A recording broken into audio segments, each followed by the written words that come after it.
Praise the lord, హల్లెలూయా. దేవునికి మహిమ కలుగును గాక. క్రీస్తునందు నా ప్రియమైన దేవుని బిడ్డలైన మీ అందరికీ ఉదయకాలపు శుభములు తెలియజేస్తున్నాను. మా ప్రియమైన దేవుని బిడ్డలారా, మన కర్మేల్ రివైవల్ మినిస్ట్రీస్ ద్వారా దేవుడు అనుగ్రహించుచున్న ఈ అనుదినపు అభిషేక వర్తమాన కార్యక్రమాలు మీకు ఆశీర్వాదకరంగా ఉన్నాయని, మీ ప్రార్థనలు, దేవుని కృప ఈ పరిచర్య ఈ విధంగా నిరాటంగా కొనసాగడానికి ప్రభు సహాయం చేస్తున్నారు. అలాగే మీలో ఉన్న కొంతమంది బలహీనతతో ఉన్న వారి కొరకు, అనారోగ్యంతో ఉన్న వారి కొరకు, కుటుంబ సమస్యలతో ఉన్న వారి కొరకు మేము ప్రార్థన చేస్తున్నాం. తప్పకుండా దేవుడు మీకు సహాయం చేస్తాడు. మీకు వాటి నుండి ఆయన విడుదల అనుగ్రహిస్తాడు. దేవునికి స్తోత్రం, హల్లెలూయా. సో దేవుని యొక్క లేఖన భాగంలో ఉండి కొన్ని చక్కటి మాటలు ఈరోజు మనం ధ్యానించబోతున్నాం. దేవుని యొక్క వాక్యం మనకు తేటగా చెప్తుంది. దావీదు పౌలు గారి ద్వారా కొరింథీ పత్రిక మొదటి పత్రిక 3:16 రాయబడిన మాట ఏంటంటే, మీరు దేవుని ఆలయమై ఉన్నారని, దేవుని ఆత్మ మీలో నివసించుచున్నారని మీరు ఎరుగరా అని దేవుని యొక్క దాసుడి ద్వారా రాయబడినటువంటి మాట. ప్రియమైనటువంటి దేవుని బిడ్డలారా, సో ఇక్కడ మనం చదివినటువంటి మాట ప్రకారంగా మనము దేవుని ఆలయమై ఉన్నాం. ఒక ఇద్దరు ప్రాణ స్నేహితులు ఉన్నారు. ఇద్దరు ప్రాణ స్నేహితులు ఆదివారం రోజున దేవుని మందిరానికి వెళ్దామని బయలుదేరుతూ ఉండగా మార్గ మధ్యంలో ఆ టీ కొట్టు దగ్గర ఆగి టీ తాగుతా ఆ ఇద్దరిలో ఒకడు సిగరెట్ తాగుతూ ఉన్నాడు. సిగరెట్ కాల్చి సిగరెట్ తాగుతూ ఉన్నాడు. తాగుతానే ఇంకా నడుచుకుంటూ ఉన్నారు. నడుచుకుంటూ వస్తుండగా అంతలోపల వారు వెళ్ళాల్సిన చర్చి వచ్చేసింది. ఒకడు అంటే సిగరెట్ తాగుతున్నాడు, పక్కన అంటున్నాడు, నువ్వు లోపలికి వెళ్ళి కూర్చో, నేను వస్తాను అని సిగరెట్ పూర్తి చేసేసి వచ్చేస్తాను, లోపలికి వెళ్ళు అన్నాడు. వాడన్నాడు, ఏ బలవాడివే, తాగుతా లోపలికి రా అని అన్నాడు. సిగరెట్ తాగుతానే లోపలికి రా, ఇబ్బంది ఏముంది అని అన్నాడు. ఇతను తాగేవాడు ఆశ్చర్యపోయి, ఏంద్ర ఏం మాట్లాడుతున్నావురా, చర్చిలోకి సిగరెట్ తాగుతా ఎవరైనా వస్తారా, బుద్ధుందా, ఏం మాట్లాడుతున్నావు అని అన్నాడు. అప్పుడు వీడన్నాడు, తాగనవాడు ఆ స్నేహితుడు అనే తాగుతున్న వాడితో అంటాడు, ఒరే, దేవుని వాక్యంలో ఏమని రాయబడిందంటే, మీరు దేవుని ఆలయమై ఉన్నారని, దేవుని ఆత్మ మీలో నివసించుచున్నారని మీరు ఎరగరా అని రాయబడింది. నీవే దేవుని ఆలయము, దేవుని యొక్క ఆత్మ నీలో ఉంది. దేవుని ఆత్మ నీలో ఉండగానే నువ్వు సిగరెట్ తాగుతున్నావు. ఇది మనం వెళ్ళి జస్ట్ అందరూ సమాజంగా కూర్చొని దేవుని మాటలు వినడానికి కోసం కట్టబడిన ఆలయమే తప్ప వాస్తవమైన ఆలయము నువ్వే కదా. దేవుడు నీలో ఉండగానే నువ్వు సిగరెట్ తాగుతున్నప్పుడు మనము దేవుని యొక్క మాటలు వినడానికి వెళ్ళి ఆ చోటికి సిగరెట్తో రావడానికి ఏం తప్పు ఉంది అన్నాడు. ఈ మాటలు విన్న తర్వాత ఆ వ్యక్తి పశ్చాత్తాపడ్డాడు. బుద్ధి, తెలివి, జ్ఞానం వచ్చి ఎమ్మటే మార్పు చెందటం ప్రారంభించాడు.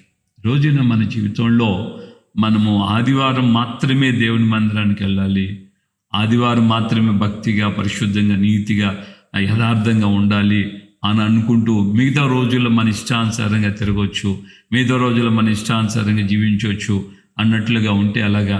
ఈ చిలకలూరిపేటలో 2 సంఘాలకు వెళ్ళే వ్యక్తులకు సంభాషణ నేను మీకు చెప్తున్నా. అది ఒక సేవకుడు నాకు చెప్పాడు అన్నమాట. నేనైతే వినలేదు, ఒక సేవకుడు నాకు చెప్పాడు. తన విశ్వాసులు ఇంకొక సేవకుని విశ్వాసులు స్నేహితులు, వాళ్ళు సోమవారం నుంచి శనివారం వరకు ఇక తమ జీవితాల్లో తమ నడకే తమ భక్తి అన్నమాట. సో ప్రతి సోమవారం నుంచి శనివారం వరకు ఫుల్గా వెళ్ళి బర్రెలు కూర్చొని తాగుతూ ఉంటారు. ఓ రోజున ఈ యొక్క స్నేహితులు వేరే సంఘానికి వెళ్ళారు. ఇప్పుడు నాకు చెప్పిన పాస్టర్ గారి విశ్వాసులు వీళ్ళు కలిసి శనివారం పూట వెళ్ళారండి. వెళ్ళి ఎక్కడికి వెళ్తున్నారంటే, ఇట్లా మనం సిట్టింగ్ వేద్దాము, తీసుకుందాము, అది ఇది అని చెప్పి వెళ్ళారండి.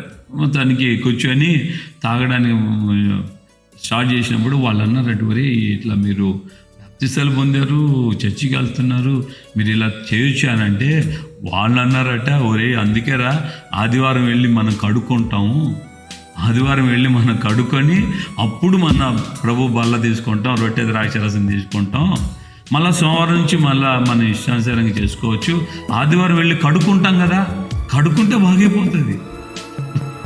హల్లెలూయా. సో ప్రభు యొక్క సన్నిధిలో ఇలాంటి జోకర్లు కూడా తయారయ్యారు. అలాంటి ఆత్మలు అలాంటి బోధ వింటూ అలాంటి జీవితాన్ని కొనసాగించుకుంటూ జీవితాన్ని వాళ్ళే భ్రమలో ఉండి నాశనానికి తీసుకెళ్ళి వెళ్ళిపోతుంది. దేవుని బిడ్డలారా, మనము కదులుచున్న దేవుని ఆలయము, జీవమిగిలిన దేవుని ఆలయము మనము. జస్ట్ మనకున్న పేర్లు, మందిరాలకున్న స్థలాల్లో జస్ట్ అది సమూహముగా మనం వచ్చి కూర్చొని దేవుణ్ణి ఆరాధించడానికి మాత్రమే. జీవమిగిలిన దేవుని ఆలయమై మనము ఉన్నాం. మనము జీవమిగిలిన దేవుని ఆలయమే కనుక దేవుని యొక్క సన్నిధిలో మనము ఆయన యొక్క నివాస స్థానంగా ఉన్నాం కనుక మన జీవితాన్ని మనము ఎట్టి పరిస్థితుల్లో పాడు చేసుకోకూడదు. దేవుని యొక్క దాసుడు పౌలు గారే అంటారు, ఎవడైనాను దేవుని ఆలయాన్ని పాడు చేస్తే దేవుడు వాడినే పాడు చేస్తాడు. అంటే నీవు దేవుని ఆలయము, నేను దేవుని ఆలయము. నా దేహంలో నా ఇష్టానుసారంగా నేను ఏమైనా చేయొచ్చు, ఏదైనా చూడవచ్చు, ఏదైనా మాట్లాడవచ్చు, ఏదైనా తినొచ్చు, ఏదైనా తాగొచ్చు అన్నట్లుగా నేను చేస్తే ఈ దేహం దేవుంది, దేవుని ఆలయం నేను పాడు చేస్తున్నాను. దేవుడు నన్ను ఖచ్చితంగా శిక్షలోనికి తీసుకొని వెళ్తాడు. నా దేవుడు వదిలిపెట్టడు, సమయం ఇస్తాడు. ఇచ్చిన సమయంలో పశ్చాత్తాపడడానికి ఆయన ఇచ్చినటువంటి సమయాన్ని మనం సద్వినియోగపరుచుకొని విడుదల పొంది పశ్చాత్తాపడి ఇక మరల దాని జోలికి వెళ్లకుండా పరిశుద్ధతను కాపాడుకుంటూ ఆయన యొక్క సన్నిధిలో జీవించడం ప్రారంభిస్తే తప్పకుండా మన పాపములన్నీ తీసి ఆయన వీపు వెనక వేసేస్తాడు, సముద్రపు అగాధములు వేసేస్తాడు. మళ్ళీ ఆయన అన్నిటికీ జ్ఞాపకం చేసుకోడు. నిజమైన పశ్చాత్తాపం కలిగి మనం ప్రార్థన చేస్తాం. లేకపోతే నిత్యముగా నీ జన్మ కర్మ పాపపు క్రియలన్నిటి ఫలితాన్ని ఒకరోజున అనుభవిస్తావు. అక్కడ అగ్ని ఆరుదు, పొరుగు చావదని దేవుని వాక్యం హెచ్చరిస్తాం. మనమే జీవం కలిగిన దేవుని ఆలయం. మనల్ని మనం పాడు చేసుకుంటే దేవుని ఉగ్రత మన మీదకి వస్తుంది. కనుక మనం మార్పు చెందుదాం. ఒకవేళ మనలో ఎవరైనా ఈ మాటలు వించిన వాళ్ళలో ఎవరైనా పొరపాట్లు చేస్తూ మాటల ద్వారా, చూపుల ద్వారా, ఆలోచన ద్వారా, క్రియల ద్వారా అలాంటి జీవితాన్ని కొనసాగిస్తూ ఉన్నట్లయితే నిజమైన లోతైన పశ్చాత్తాపంతో దేవుని దగ్గర మనం విడుదల పొందుతాం. తప్పకుండా ఆయన అమూల్యమైన రక్తం నీ సమస్త పాపం నుండి కడిగి నేను పవిత్రులుగా చేస్తాను. ప్రార్థన చేసుకుంటాను. ప్రేమగల తండ్రి, ఈ యొక్క ఉదయకాలమందు మీరు ఇచ్చిన మీ మాటలను బట్టి మీకు వందనాలు చెల్లిస్తున్నాను. మేము జీవమిగిలిన దేవుని ఆలయం, మేము కదులుచున్న జీవమిగిలిన దేవుని ఆలయం. ఈ ఆలయాన్ని మేము పాడు చేయకూడదు. మా ఇష్టానుసరమైన అయ్యా జీవితాలు, మా ఇష్టానుసరమైన స్వభావాల లక్షణాలతో మేము కొనసాగించబడకూడదు. అలాగా మా జీవితాన్ని మీరు అయ్యా హెచ్చరించారు. అయ్యా ఈ యొక్క సమయంలో మాలో ఎవరైనా నేను కానీ ఈ మాటలు వింటున్న బిడ్డలు కానీ లేకపోతే ఇంకా ఎవరైనా అయ్యా మీ సన్నిధిలో పశ్చాత్తాపడి అయ్యా క్షమాపణ కోరుకుంటుండగా మనసారా మీరు వారిని దయతో క్షమించి అయ్యా మీ యొక్క అమూల్యమైన రక్తం చేత సమస్త దుర్నీతి నుండి, పాపం నుండి, బంధకాల నుంచి విడుదల కలుగు చేసి మీ అభిషేకంతో, మీ ఆరోగ్యంతో, మీ సమాధానంతో నింపండి. మీకు సాక్షులుగా మీ నామాన్ని ప్రతిబింబింపచేసి మిమ్మల్ని ఘనపరిచే బిడ్డలుగా ఉండడానికి సహాయం చేయండి. ఘనత, మహిమ, ప్రభావాలు మీరు మాత్రమే పొందమని యేసయ్య పరిశుద్ధ నామములో ప్రార్థన చేసి పొంది ఉన్నాము తండ్రి. ఆమేన్. మన ప్రభు అయిన యేసుక్రీస్తు కృపయు తండ్రి అయిన దేవుని ప్రేమ, పరిశుద్ధాత్మిక అన్యోన్య సహవాసం, సమాధానం ఇప్పుడు ఎల్లప్పుడూ సకల పరిశుద్ధులకి మనకును ప్రభు రాకడ పర్యంతం కృపతోడే ఉండి నడిపించును గాక. ఆమేన్, ఆమేన్, ఆమేన్. హల్లెలూయా. ప్రభువుకి అందరికీ వందనాలు. నిశ్చయముగా ఆయన యొక్క జీవమిగిలిన కదులుచున్న దేవుని మందిరం మనమే. మనం పరిశుద్ధంగా ఉందాం. మన మాట, క్రియ, నడక, ఆలోచన అన్నీ కూడా పరిశుద్ధంగా ఉండడానికి ఆయనకి అప్పగించుకుందాం. ఆ పరిశుద్ధ ఆత్మ దేవుడు మనలో ఉండి మనం నడిపిస్తాడు. మనం పరిశుద్ధ జనముగా, దేవుని సొత్తు అయిన ప్రజలుగా, ఆయన మహిమపరిచే బిడ్డలుగా ఉంటాం. ఈ మాటల ద్వారా అనేకుల్ని బలపరచండి, అనేకులకి షేర్ చేయాలని ప్రేమతో కోరుకుంటున్నాను.